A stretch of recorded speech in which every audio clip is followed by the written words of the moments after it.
কুরবানির সাথে আকিকা দেয়া যাবে কিনা, খুব বেশি আলোচনা হচ্ছে এই প্রসঙ্গটা, যে কুরবানির সাথে আকিকা দিয়ে দেয়া যাবে কিনা। এক্ষেত্রে আমরা উত্তরে বলবো যে কুরবানি এবং আকিকা আপনাদের খেয়াল রাখতে হবে যে দুটি ইবাদত। প্রথম কথা হচ্ছে ইবাদত ভিন্ন দুটি ইবাদত। কারণ কুরবানি এটা বছরের একটা নির্ধারিত সময়, জিলহজের 10 তারিখে, এবং তারপরে আরো 2 দিন বা 3 দিন, এই সময়গুলোতে আপনি কুরবানি করতে পারবেন। তাহলে এটা হজের মৌসুমে জিলহজ মাসে করতে হয় কুরবানি। কিন্তু আকিকা কিন্তু এরকম না। আকিকাটা যে কোনো মাসে হতে পারে।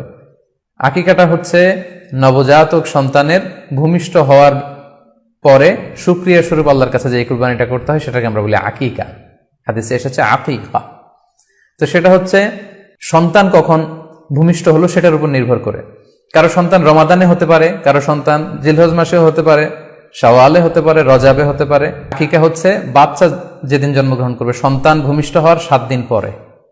তাহলে ভিন্ন দুইটা ইবাদত, দুই সময়ের ইবাদত। নাম্বার 2, আকিকার ক্ষেত্রে আল্লাহ রাসূল সাল্লাল্লাহু আলাইহি ওয়াসাল্লাম বলেছে আনিল গুলামি শাতান ওয়া আনিল জারিয়াতি শাত, অর্থাৎ ছেলে হলে 2টি ছাগল দিয়ে আকিকা করো, এবং যদি মেয়ে হয় তাহলে 1টি ছাগল দিয়ে আকিকা করো। তো সেক্ষেত্রে কুরবানিতে কিন্তু এরকম বিধান নেই। কুরবানিতে কিন্তু 1টি ছাগল দিয়ে আপনি কুরবানি করলে কুরবানি হয়ে যাচ্ছে, সেখানে 2টি ছাগল দেওয়া লাগবে এমন কোনো কথা নেই। তো এভাবে আমরা বুঝতে পারতেছি, খুবই স্পষ্টত কমন সেন্স খাটালেও আমরা বুঝতে পারতেছি, এবং আল্লাহ রাসূল সাল্লাল্লাহু আলাইহি ওয়াসাল্লামের ভাষ্যগুলো অনুসারে আমরা বুঝতে পারছি দুইটা 2 ধরনের ইবাদত। যদিও এই 2 ইবাদতে কিছুটা মিল আছে, কিন্তু দুইটা 2 সময়ের ইবাদত, দুইটা আলাদা, দুটি উপলক্ষ, দুইটার আলাদা নির্ধারিত সময় রয়েছে। যেমন আকিকার ক্ষেত্রে সুন্নাহ হচ্ছে বাচ্চা যেদিন জন্মগ্রহণ করবে তার 7ম দিন শেষে 7 দিন পরে আপনি আকিকা করবেন। আল্লাহ রাসূল সাল্লাল্লাহু আলাইহি ওয়াসাল্লাম বলেছেন কুল্লু গুলামিন মুরতাহানুন বিআকিকাতিহি তুযবাহু আনহু ইয়াওমা সাবিহি, প্রত্যেক সন্তানের আকিকা দিতে হয় তার 7ম দিনে, ওয়া ইউহলাকু ওয়া ইউসাম্মা, এবং 7ম দিনে মাথার চুল ফেলে দিতে হয়, তার সুন্দর একটি নাম রাখতে হয়। তাহলে আকিকার বিধান হচ্ছে সম্মানিত সুধী সন্তান জন্মগ্রহণ করার 7 দিন পরে। আমরা বুঝতে পারলাম আল্লাহ রাসূল সাল্লাল্লাহু আলাইহি ওয়াসাল্লামের ভাষ্য অনুযায়ী, কথা অনুযায়ী, কওল অনুযায়ী।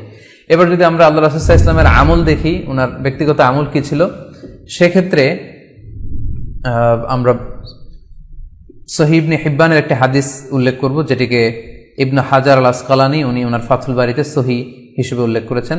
আয়েশা রাদিয়াল্লাহু তাআলা আনহার বর্ণনা, তিনি বলেন যে আক্কা রাসূলুল্লাহ সাল্লাল্লাহু আলাইহি ওয়াসাল্লাম আনিল হাসানি ওয়াল হুসাইনি ইয়াউমা সাবিঈ ওয়া সাম্মাহুমা। আল্লাহ রাসূল সাল্লাল্লাহু আলাইহি ওয়াসাল্লাম নিজে ওনার দৌহিত্র অর্থাৎ ওনার নাতি হাসান এবং হুসাইনের আকিকা নিজে করেছেন 7ম দিনে, এবং 7ম দিনে তাদের নাম রেখেছেন। একজনের নাম রেখেছেন হাসান, আরেকজনের নাম হুসাইন। অর্থাৎ হাসান রাদিয়াল্লাহু আগে জন্মগ্রহণ করেছিলেন, ওনার চেয়ে ছোট ছিল হুসাইন, উনি পরে জন্মগ্রহণ করেছেন। তো ওনাদের জন্মের পরে 7 দিন পরে আল্লাহ রাসূল সাল্লাল্লাহু আলাইহি ওয়াসাল্লাম ওনাদের আকিকা দিয়েছিলেন, এবং 7ম দিনে উনি আকিকাও দিয়েছেন এবং তাদের নামও রেখেছেন।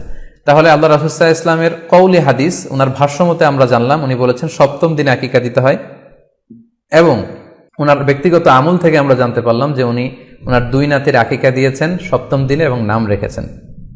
তাহলে এ থেকে আমরা সুস্পষ্ট বুঝতে পারি যে আকিকা দিতে হয় সন্তান জন্মগ্রহণ করার 7 দিন পর, 7ম দিনে। যদিও তবারানিতে আরেকটি হাদিস এসেছে যেখানে বলা হয়েছে যে আকিকা 7ম দিনেও দেয়া যায়, 14তম দিনে দেয়া যায়, 21তম দিনে দেয়া যায়। যদি 7ম দিনে কেউ দিতে না পারে কোনো কারণে, তাহলে 14তম দিন, না পারলে 21তম দিন।